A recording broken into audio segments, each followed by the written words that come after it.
Welcome student, I am Ganeshan. So இந்த testing ஹைபோதீசிஸ்ல இந்த சம் பார்க்கலாம்.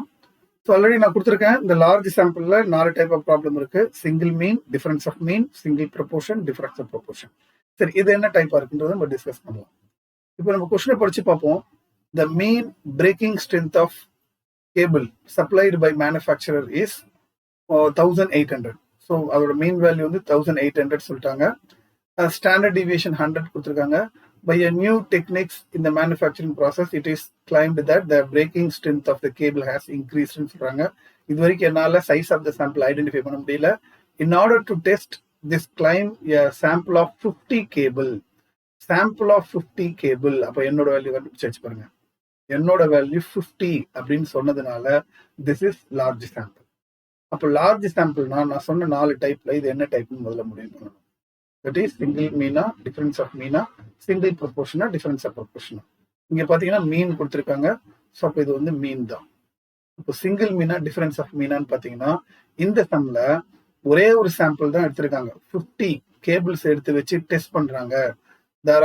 They are not taken any other sample. இந்த 50 சாம்பிள் எடுத்து வச்சு தான் டெஸ்ட் பண்றாங்க தவிர இதை மாதிரி இன்னொரு சாம்பிள் அவங்க எடுக்கவே இல்லை. ஒரே ஒரு சாம்பிள் தான் எடுத்திருக்காங்க. அப்போ இது சிங்கிள் மீன். அப்போ சிங்கிள் மீன் உங்களுக்கு சிங்கிள் மீனுக்கான formula z equal to x bar minus mu divided by sigma by root 10. அந்த ஃபார்முலா நம்மளுக்கு தெரியும். சரி, அதுக்கப்புறம் என்னென்ன டேட்டாஸ் எல்லாம் கொடுத்துருக்காங்கன்றத நம்ம பார்க்கலாம். n வந்து 50 cables. Okay, it is found that the mean breaking strength is 1850. அந்த சாம்பிள் எடுத்த 50 கேபிளோட பிரேக்கிங் ஸ்ட்ரென்த் தான் இவ்வளோன்னு சொல்லியிருக்காங்க. அப்போ மீனோட சாம்பிளோட மீன் வந்து மியூ எக்ஸ் பார், அது வந்து 1850. எல்லாம் கேட்டுங்க, எடுத்த 50 சாம்பிள் அதோட மீன் வேல்யூ தான் 1850.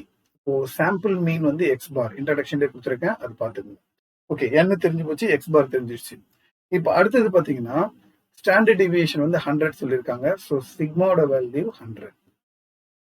இப்போ அதுக்கப்புறம் என்னன்னா the mean breaking strength of cable supplied by manufacturer. இதான் ரொம்ப முக்கியமான விஷயம்.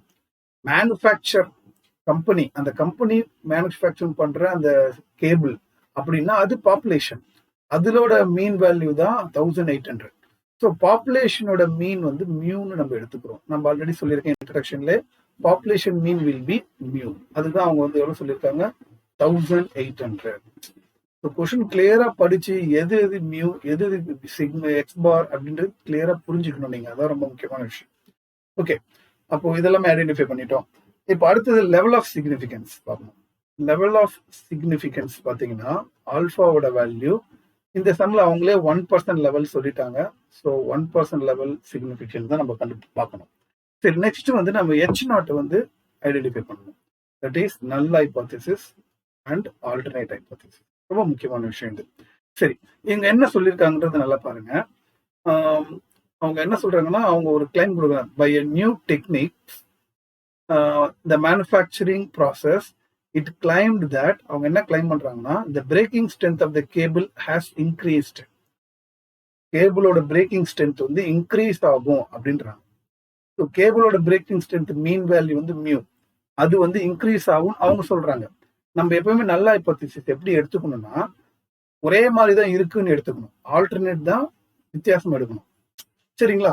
ஸோ அவங்க கொடுத்துருக்க breaking strength average mean value வந்து பார்த்தீங்கன்னா 1800. அது வந்து ஒரே மாதிரியே தான் இருக்கு அப்படின்னு தான் எடுத்துக்கணும். நம்ம அந்த மியூ வேல்யூ அவங்க கொடுத்த ஆவரேஜ் மாதிரி தான் இருக்கு அப்படின்னு நம்ம எடுத்துக்கணும். ஆல்டர்னேட் தான் அப்படி இல்லைன்னு எடுக்கணும். ஆனா அப்படி இல்லைன்னா இங்க நாட் ஈக்குவல், போன சம் மாதிரி நாட் ஈக்குவல் எடுக்க முடியாது. அவங்க சொன்ன கிளைம் வந்து அந்த பிரேக்கிங் ஸ்ட்ரென்த் இன்க்ரீஸ் ஆகுது அப்படின்னு சொல்ற மாதிரி எடுத்துக்கணும். ஸோ பிரேக்கிங் ஸ்ட்ரென்த் இன்க்ரீஸ் ஆகுதுன்னா மியூ கிரேட்டர் தென் 1800 அப்படின்னு எடுத்துக்கணும். ஸோ புரியுது, போன சம்முக்கும் ஏன் நாட் ஈக்குவல் போட்டேன், இந்த சம்ல ஏன் கிரேட்டர் தென் போட்டேன். ஏன்னா அவங்க என்ன கிளைம் பண்றாங்கன்னா, அந்த பிரேக்கிங் ஸ்ட்ரென்த் இன்க்ரீஸ் ஆகும் அப்படின்றாங்க. ஸோ இன்க்ரீஸ் ஆகுன்றது தான் ஆல்டர்னேட் ஹைபோதீசிஸ்.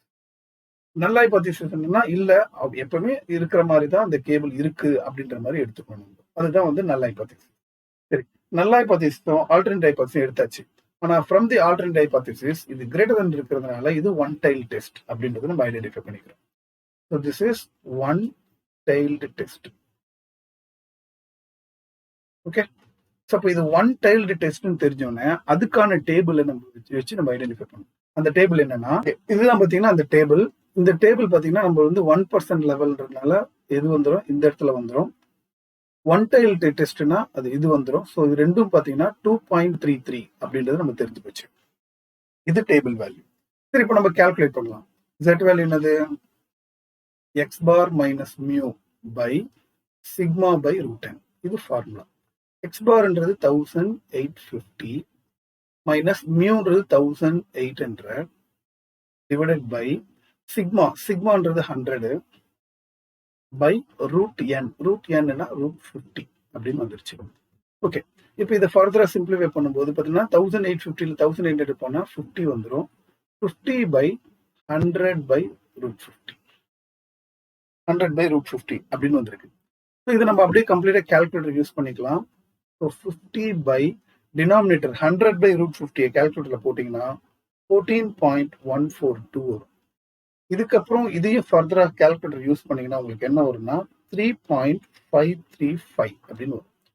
அப்போ இதுல இருந்து என்னன்னா மாடுலஸ் Z வேல்யூ வந்து உங்களுக்கு 3.535 அப்படின்னு கிடைச்சிருக்கு.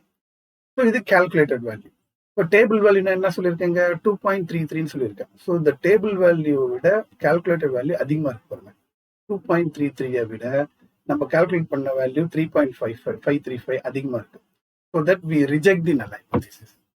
Therefore, we reject the null hypothesis. That is, we reject the null hypothesis H0. All the sum answer. The null hypothesis we reject. All the sum answer.